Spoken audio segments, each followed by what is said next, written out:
इसीलिए मैंने हमेशा कहा है कि जिन लोगों को हम फॉरेन इन्वेडर अपनी किताबों में छपाते हैं कि कोई लोदी है, कोई गजनी है, कोई ये है, ये सब हिंदुस्तानी लुटेरे थे, ये बाहर से नहीं आए थे। देश के पूर्व उपराष्ट्रपति हामिद अंसारी ने इस बयान में ऐसा दावा किया जिसने कुछ सेकंड में ही सदियों की सच्चाई को कटघरे में लाकर रख दिया। जिन्हें हिंदुस्तान जब बादशाहत हमारे यहाँ थी और ईरान में बादशाहत थी तो झगड़ा कहाँ होता था? कद्दार पे होता था। हिंदुस्तान की सल्तनत आधे अफगानिस्तान पे रहती थी।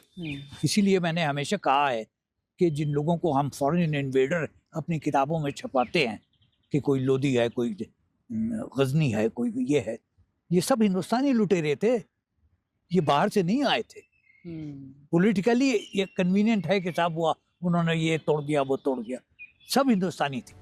इतिहास के पन्नों को पलटने का दावा करने वाले हामिद अंसारी के इस बयान ने सियासी हलकों में आग लगा दी, क्योंकि हामिद अंसारी अपने बयान में न सिर्फ इतिहास की बात करते हैं बल्कि उन सच्चाइयों को भी झुठलाने की कोशिश की है जिन्हें दुनिया जानती है। ऐसे आरोप लगाते हुए अब बीजेपी का करारा पलटवार भी सामने आया।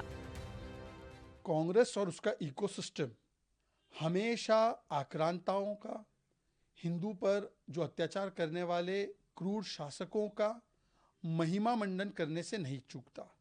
और जिस प्रकार से कांग्रेस ने सोमनाथ स्वाभिमान पर्व का विरोध किया, जिस प्रकार से नेहरू जी ने भी एक समय पर गजनी का महिमा मंडन किया था अपनी किताबों में, आज उन्हीं की भाषा बोलते हुए हामिद अंसारी बोलते गजनी तो भारतीय था, गजनी तो बहुत अच्छा था।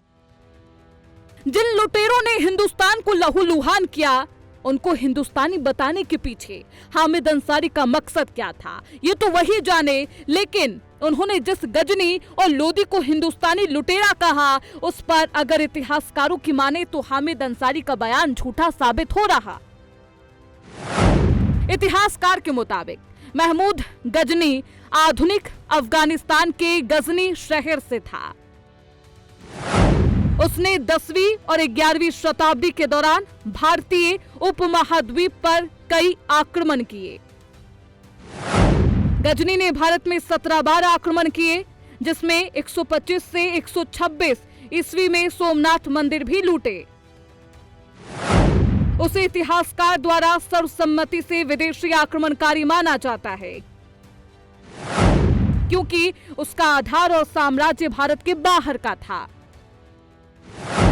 गजनवी ने भारत में अस्थायी शासन स्थापित नहीं किया और उसका सत्ता केंद्र उपमहाद्वीप के बाहर ही रहा। वही लोदी वंश के शासक अफगान मूल यानी पश्तून के थे। बहलोल लोदी ने 1451 में दिल्ली सल्तनत की कमान संभाली। हालांकि लोदी शासकों ने भारत में अपनी सल्तनत बसाई और यही शासन किया, लेकिन वो अफगानिस्तान के थे, उन्हें विदेशी मूल का माना भी जाता है।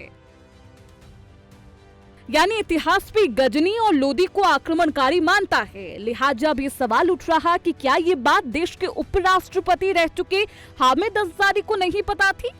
क्योंकि शख्सियत सियासी है, इसलिए सियासत अब सवालों के कटघरे में है और सवालों की शुरुआत हो चुकी है। ये दिखाता है कि जो भी हिंदुओं पर अत्याचार करते हैं वो हामिद अंसारी और कांग्रेस के आंखों के तारे होते हैं। इसीलिए वो कभी गजनवी और गजनी की वाइट वॉशिंग करते हैं, कभी वो अफजल गुरु याकूब को बेचारा मानते हैं। अभी शर्जील और उमर को बेल नहीं मिली तो उनको भटके हुए युवा बोल रहे थे, मासूम जोशीले युवा बोल रहे थे। तो ये दिखाता है कि टुकड़े टुकड़े गैंग और हिंदू विरोधी आक्रांताओं के पक्ष में कांग्रेस बोलती है और सोमनाथ और हिंदुओं का विरोध करती है। हिंदुस्तान में इतिहास को लेकर हालांकि समय समय पर बहस होती रही, लेकिन ये बहस अगर तथ्यों पर हो तब तक तो सही मानी जाती है, पर ये बहस तथ्यों से इतर सिर्फ नैरेटिव या भटकाने वाले बयानों तक सिमट के रह जाती है तो उसमें एंट्री सियासी विवाद की हो जाती है, जिसकी शुरुआत अब देश में हो चुकी है। हामिद अंसारी के बयान पर अब मौलानाओं ने क्या कहा है वो सुनिए। मेरा मानना है कि इतिहास की जानकारी वो इतिहासकारों के पास होती है हामिद अंसारी साहब जिस तरह से हिंदू और मुस्लिम को लेकर के भड़काऊ और नफरत फैलाने की बात समाज में कर रहे हैं, ये बयान बिल्कुल इतने उच्च पद पर रहे हुए एक व्यक्ति के लिए ठीक नहीं है। हामिद अंसारी साहब को ऐसे भड़काऊ बयानों से और ऐसे नफरत अंगेज बयानों से बचना चाहिए। बहरहाल गजनी को हिंदुस्तानी लुटेरा बताने के बयान के बाद देश भर में सियासी विवाद तेज है। बीजेपी कांग्रेस पार्टी पर आक्रांताओं और देश विरोधियों के महिमा मंडन का आरोप लगाते हुए हमलावर है। Bureau report, prime news.